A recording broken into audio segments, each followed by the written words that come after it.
హరి ఓం శ్రీ గురుభ్యో నమః. ఆహార నిద్ర భయమయేధునం చ సామాన్యమేత పశుభిన్నరాణాం ధర్మో వితేషాం అదుకో విశేషః ధర్మేణ హీనః పశుభిః సమానః. ఆహారము, నిద్ర, భయము, మైథునము ఈ నాలుగు కూడా 84 లక్షల జీవరాశిలో సామాన్యంగా ఉండేవి. ఈ నాలుగు మనిషికి కూడా ఉన్నాయి. ఆకలి వేస్తే ఆహారం తీసుకుంటున్నాం జంతువుల్లాగానే, నిద్ర వస్తే నిద్రపోతున్నాం.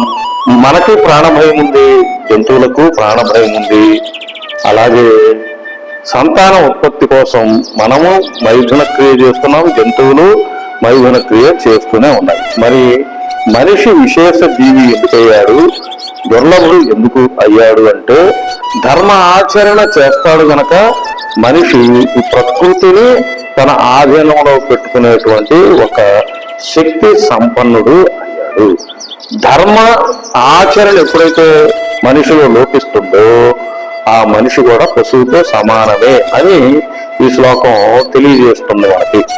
కానీ ప్రస్తుత సమాజంలో ప్రతి వ్యక్తిలో కూడా స్వార్థం పెరిగిపోయి అహింసని మానివేసి హింసను ప్రేరేపిస్తూ, సత్యం పలకటం మానేసి అసత్యాన్ని పలుకుతూ, శౌచాన్ని పాటించకుండా, అపరిగ్రహ నియమాన్ని పాటించకుండా, బ్రహ్మచర్య దీక్ష అసలే విడిచిపెట్టి విచరిస్తూ జీవించేటువంటి వారి సంఖ్య సమాజంలో ఎక్కువగా పెరిగిపోయింది.